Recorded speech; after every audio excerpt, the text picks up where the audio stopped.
सच्ची बातें खरी खरी में आप सभी का स्वागत है। सबको सादर प्रणाम।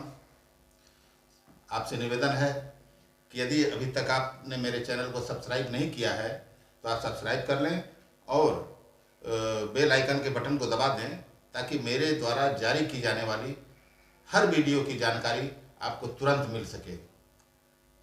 आज मैं आपको एक ऐसे पत्रकार की कहानी सुनाने जा रहा हूं जो इतना दबंग था कि पुलिस भी उसको हफ्ता देती थी।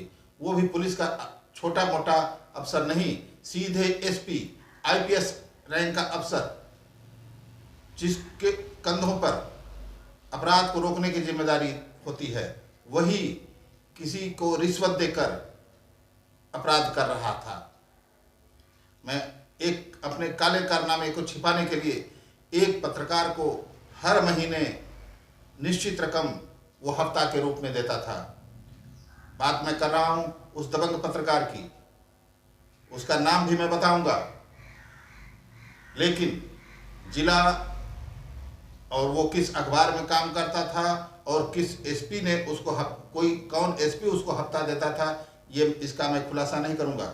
लेकिन मैं उस पत्रकार का नाम वीडियो के अंत में बताऊंगा कि कौन था वो दबंग पत्रकार जो एसपी से भी हफ्ता वसूलता था। आइए मूल बात पर अब आते हैं।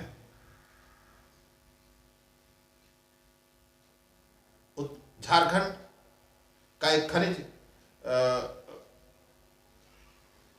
उत्पादन वाला, माइंस वाला जिला था, जहां पर एक प्रकार की खनिज का खनन होता था। उसकी खदानें बहुतायत में वहां पर हैं।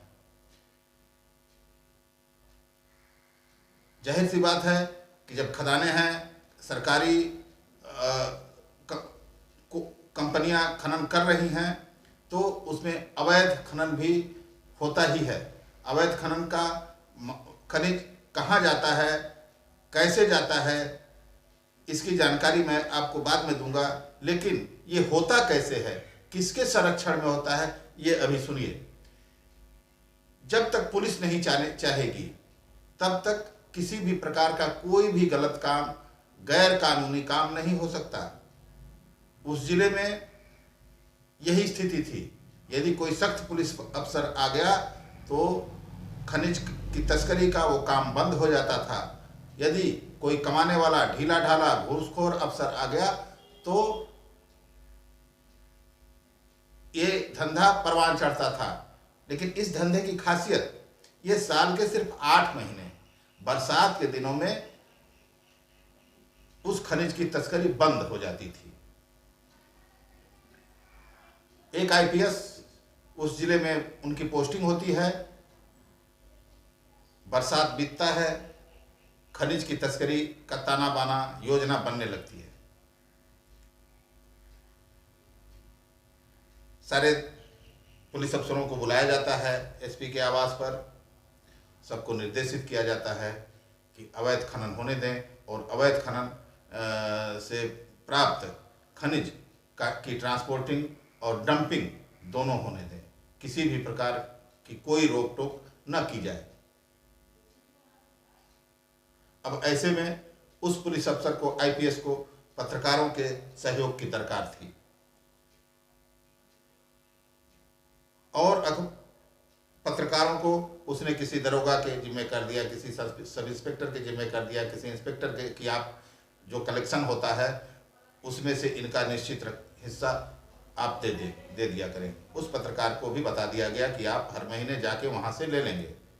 लेकिन जो दबंग पत्रकार था उसको एसपी जानते थे कि नहीं, वो बहुत ही दूसरे मिजाज का पत्रकार है, दरोगा सीओ से वो नहीं मानेगा। एसपी ने उसको फोन करके बुलाया, कहा आवास पर आ जाइए, मुझे कुछ जरूरी बात करनी है आपसे। वो पत्रकार गया। सिर्फ 2 आमने सामने की बात, talk to talk, face to face. SP ने अपनी योजना बताई। उस पत्रकार ने जवाब दिया कि यदि आप चाहेंगे ही कि नहीं इलीगल काम हो, अवैध काम हो, तो पत्रकार की क्या हैसियत है। वो लिख के छाप के भी क्या करेगा?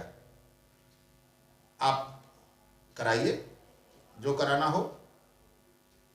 उस पत्रकार ने एक वादा किया, भरोसा दिया है कि उसकी तरफ से कभी भी कोई अड़चन नहीं आने दी जाएगी। एसपी ने कहा, उस पत्रकार से पूछा कि आपको कितना चाहिए? उसने कहा कुछ नहीं देंगे तो भी ठीक है, और जो भी देंगे वो स्वीकार्य होगा। इसके बाद वो पत्रकार वहां से चला आया, लेकिन उसने यह कहना नहीं भूला। एसपी ने पूछा कि आपको किसको बोल दिया जाए कि आपको दे दिया जाए? उस पत्रकार ने कहा किसी से नहीं, वो लेगा तो आपसे लेगा, नहीं लेगा तो नहीं लेगा। यदि आपको ये मंजूर है तब तो ठीक है, नहीं आप चलाइए, वो विरोध नहीं करेगा, न खबर छापेगा न कुछ, क्योंकि केवल खबर छापने से अखबार का जगह किल करना होता है। खबर छापने से वो धंधा रुकता नहीं है, वो रुकेगा भी नहीं, क्योंकि वहाँ की ये परंपरा बन गई है उस इलाके की अवैध खनन की। उससे तमाम लोगों की रोजी रोटी है। यदि वो रुक जाएगा, अवैध खनन रुक जाएगा, तो वहाँ पर अपराध एक झटके में बेतहाशा बढ़ जाएगा। चोरी, लूट, छिनतई, डकैती दुनिया भर के।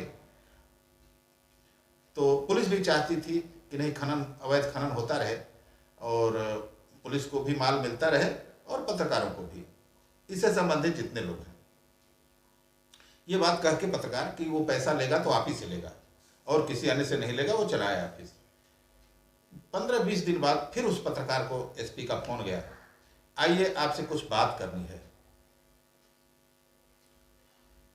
पत्रकार गया उनके पास।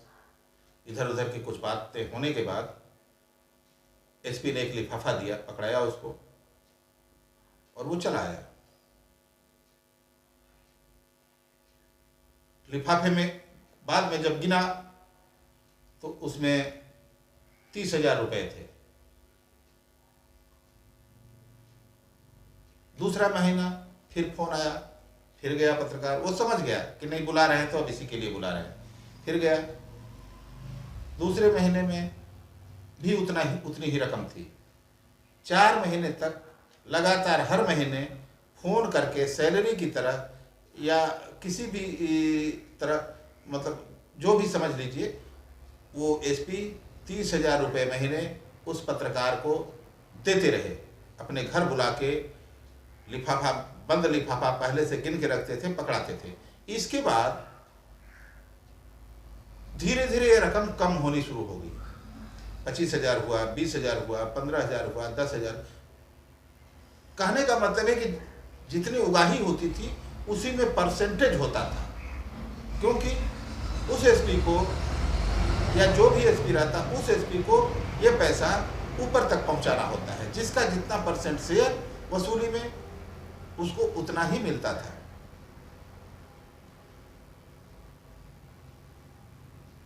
जब काम बंद हो गया तो जो छुटभइये थे उनका काम जारी रहा, क्योंकि जब व्यापक पैमाने पर काम होता है तब तो पुलिस के संज्ञान में आता है, एसपी के संज्ञान में आता है। इक्का दुक्का कहीं खनन होता है, कहीं ट्रांसपोर्टिंग होती है तो एसपी के संज्ञान तक बात नहीं आ पाती। वो स्थानीय स्तर पर थाने वाले निपट लेते हैं। उस जिले में पूरे वर्ष भर इस तरह का काम होता है और वहाँ के जो खनिज निकलता है उससे संबंधित फैक्ट्री वाले, पुलिस वाले, वो कारोबार करने वाले, छोटे छोटे ट्रांसपोर्टर, ये सारे लोग वहाँ के पत्रकारों को उपकृत करते हैं। लेकिन वो दबंग पत्रकार पैसा लिया तो सिर्फ और सिर्फ एसपी से और किसी से नहीं। उसने कहा रिश्वत ही लेनी है जब खबरों के बदले में, तो छोटे मोटे आदमी से क्यों नहीं। वो 20 जगह गाएगा, एसपी देगा तो किसी से नहीं बोलेगा। आपकी ईमानदारी भी बची रहेगी, आपको पैसा भी मिलता रहेगा। वो पत्रकार, आप अंदाज लगाइए कि कौन हो सकता है वो अखबार कौन हो सकता है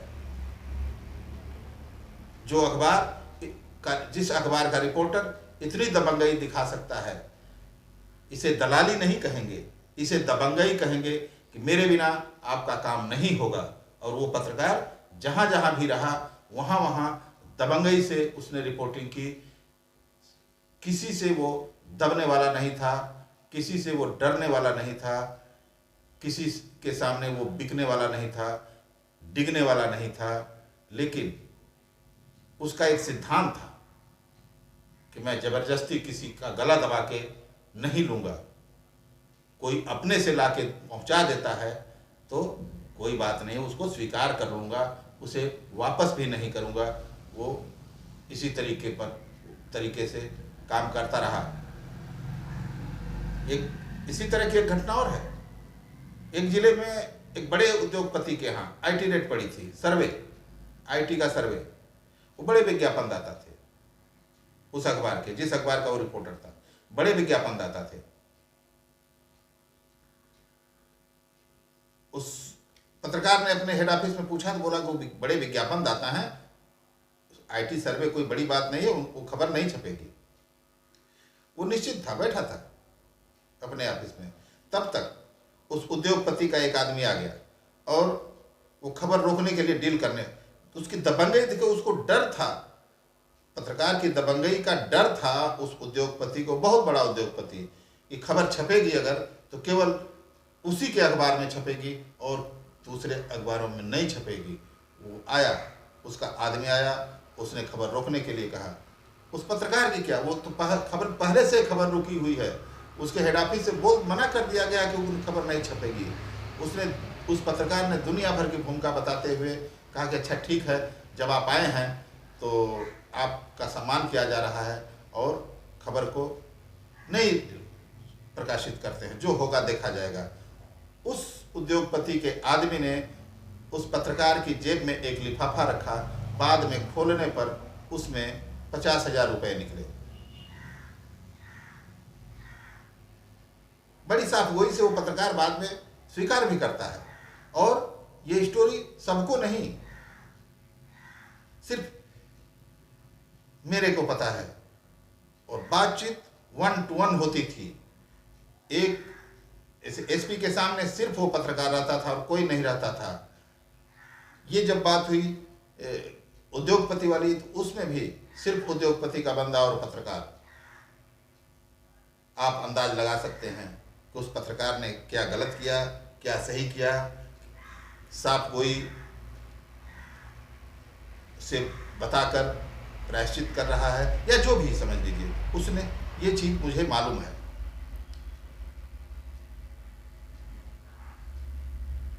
आज बस इतना ही।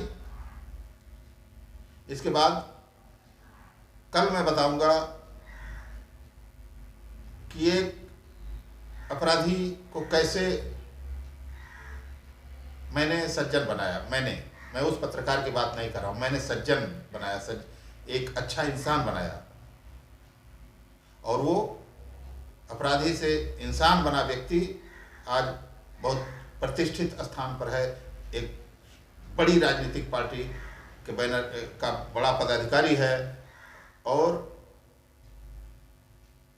अपने बाल बच्चों में रहता है, शांति का जीवन जी रहा है। नहीं तो एक समय स्थिति ऐसी थी कि उसका इनकाउंटर होने वाला था, लेकिन बीच में मैं आ गया, उसकी जान बच गई इस शर्त पर कि उसने वादा किया था कि अब मैं शांति से जीऊंगा, अपराध से कोई वास्ता नहीं रखूंगा। आज वह शांति से है, मुकदमा जो चल रहा है वो चल रहा है।